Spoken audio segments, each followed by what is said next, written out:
धन्यवाद सभापति महोदय। आज मैं यूनियन बजट 25-26 पर अपनी बात रखने के लिए खड़ी हूँ। भारत के संविधान के आर्टिकल 38 भारत को एक वेलफेयर स्टेट के तौर पर पेश करता है। बेदम हुए बीमार दवा क्यों नहीं देते? बेदम हुए बीमार दवा क्यों नहीं देते?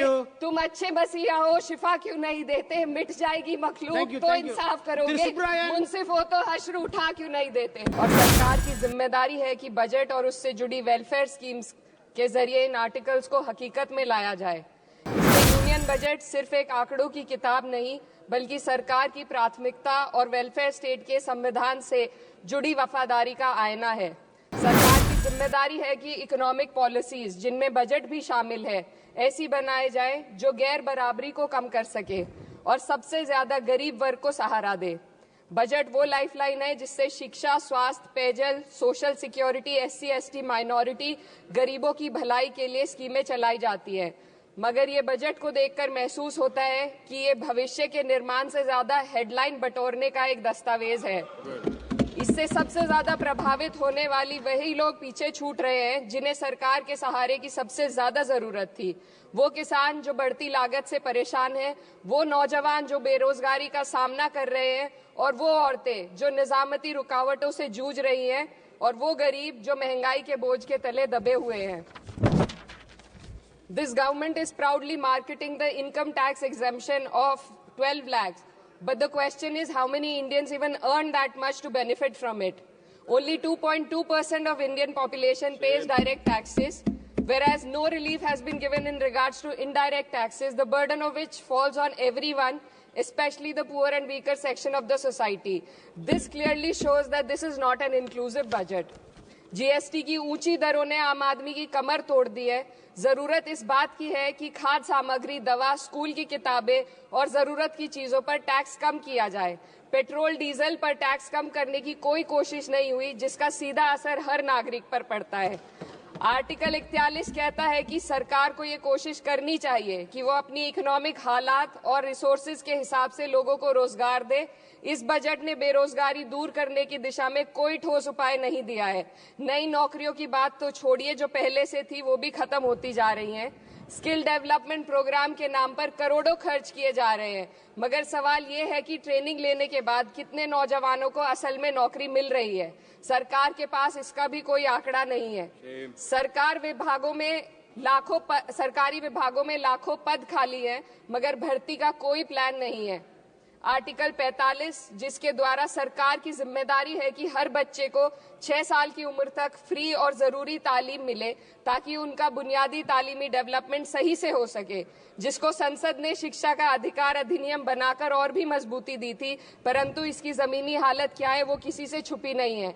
नगरीय क्षेत्रों में सरकारी स्कूलों में शिक्षक न होने की वजह से स्कूल बंद हो रहे हैं तथा दूरस्थ ग्रामीण क्षेत्र के स्कूलों में टीचर ही नहीं पहुंच पा रहे हैं। सरकार कह रही है कि डिजिटल इंडिया और AI से तालीम का इंतजाम होगा, मगर जरा जमीन पर देखिए, उत्तर प्रदेश में सिर्फ 22% सरकारी स्कूलों में कंप्यूटर है। मेरे संसदीय क्षेत्र कैराना में कई सरकारी स्कूल शिक्षक न होने की वजह से बंद हैं और मदरसा एजुकेशन के बजट में 57% की कटौती कर दी गई है। क्या यही सबका साथ सबका विकास है? इसी तर्ज पर अस्पताल हैं जहां पर डॉक्टर नहीं है। आर्टिकल 47 अच्छी सेहत और जिंदगी के स्टैंडर्ड को बेहतर बनाने की आवश्यकता पर जोर देता है। राज्य की जिम्मेदारी है कि लोगों की सेहत और उनके वेलबींग को बेहतर करने के लिए जरूरी कदम उठाए, लेकिन हकीकत यह है कि इस बजट का सिर्फ 2% ही आम जनता तक पहुंच पाता है। शामली जिले में 84 डॉक्टर की पोस्ट स्वीकृत है, मगर सिर्फ 29 डॉक्टर काम कर रहे हैं और गायनोकोलॉजिस्ट मात्र 1 है। दवाइयों की कीमतें बढ़ती जा रही हैं, मगर गरीबों के लिए कोई राहत नहीं है। सरकार ने महिलाओं के लिए बजट बढ़ाने का दावा किया, मगर 81% इसका बजट सिर्फ पोषण योजनाओं में डाला गया है। महिलाओं के रोजगार, उनके इकोनॉमिक इंडिपेंडेंस और सुरक्षा के लिए कोई ठोस योजना नहीं बनाई है। बेटी बचाओ बेटी पढ़ाओ का बजट घटा दिया गया, जिससे साफ है कि ये सिर्फ नारेबाजी थी और कुछ नहीं। किसानों की बदहाली हम सबके सामने है, लगातार चलती आ रही है। 2016 में कहा गया था कि 2022 तक किसानों की आमदनी दोगुनी होगी, मगर 2025 आ गया और MSP पर कोई ठोस गारंटी आज भी दी नहीं गई है। गन्ना किसानों का बकाया अब तक नहीं मिल पा रहा है, और तो और उत्तर प्रदेश में अभी तक गन्ना मूल्य भी तय नहीं किया गया है। डीएपी, यूरिया और खाद की कमी से परेशान किसान आज भी सड़क पर प्रदर्शन कर रहे हैं। मजदूरों के लिए जो सबसे बड़ी योजना मनरेगा थी, सरकार कहती है कि मनरेगा ग्रामीण भारत की रीढ़ है, मगर बजट में कोई भी बढ़ोतरी नहीं मिलना बहुत शर्मसार है। औसतन 44 दिन का ही रोजगार मिल रहा है, जबकि स्कीम 100 दिन की गारंटी की होती है। भारतीय रेलवे देश के लोगों की जीवन रेखा है और इसी से यहाँ के लोगों की आर्थिक एवं सामाजिक जिंदगी चल रही है। देश के हर हिस्से को रेल कनेक्टिविटी से जोड़े जाना सरकार की कल्याणकारी नीति का हिस्सा है। मेरे संसदीय क्षेत्र कैराना के रेलवे से जुड़ी 2 मांगे लंबे समय से लंबित हैं। दिल्ली शामली सहारनपुर रेल लाइन का दोहरीकरण और पानीपत शामली मेरठ लाइन का सर्वे अति शीघ्र ही कराए जाने की बहुत पुरानी मांग को बजट में शामिल किया जाना चाहिए।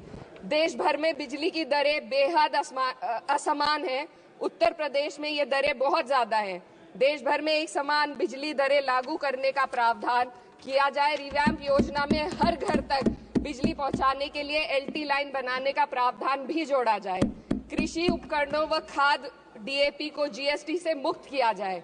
किसानों की एमएसपी की मांग को पूरा करने के साथ साथ उत्तर प्रदेश के किसानों को गन्ना मूल्य निर्धारण पिछले वर्ष से बढ़ाकर किया जाना बेहद जरूरी है।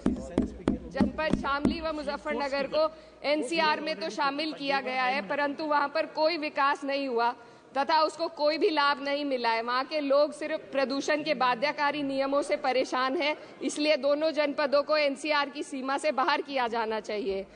मेरे संसदीय क्षेत्र में मैं कुछ चीजें बजट स्पीच में ऐड करना चाहती हूँ। एक, ट्रॉमा सेंटर और जिला अस्पताल के अपग्रेडेशन की भी मांग है। जनपद शामली और सहारनपुर में एक महिला डिग्री कॉलेज खोला जाए। कैराना में जस्ट कंक्लूडिंग, यमुना नदी के घाट पर सौंदर्य कार्य का भी कार्य जोड़ा जाए। जनपद शामली में टेक्सटाइल पार्क की स्थापना की जाए और जो संसद निधि है, सांसदों को केवल 5 करोड़ रुपए दिए जाते हैं और एमएलए, उत्तर प्रदेश के एमएलए को भी 5 करोड़ दिए जाते हैं। हमारी मांग है या तो इसे बढ़ाकर 25 करोड़ किया जाए या फिर सिरे से खारिज किया जाए। Sir just one The union budget was an opportunity to address the pressing... Sir, just 1 minute. Please, 2 more speakers are in your party. Sir, just concluding. Pressing concern of India's citizen, rising unemployment, soaring inflation, crumbling public services and deepening rural distress. Yet, instead of offering real solution, the government has focused on optics and half measures. While tax relief for the middle class is welcome, it does nothing for the millions who earn too little to benefit from it. Education remains underfunded, rural employment stagnates and farmers continue to struggle without meaningful support. The delays in conducting the census and caste census further exposes the government's disregard for data-driven policy making and social justice. India needs a budget that prioritizes its people, not just its economic headlines, a budget that invests in human capital, strengthens social security and ensures dignity and stability for all. But what we have instead is another missed opportunity, one that fails the poor, the youth, the farmers and the women of this country. Budget प्रस्ताव पर अपने विरोध को मैं 2 पंक्तियों में आपके सामने रखना चाहूंगी। बेदम हुए बीमार दवा क्यों नहीं देते?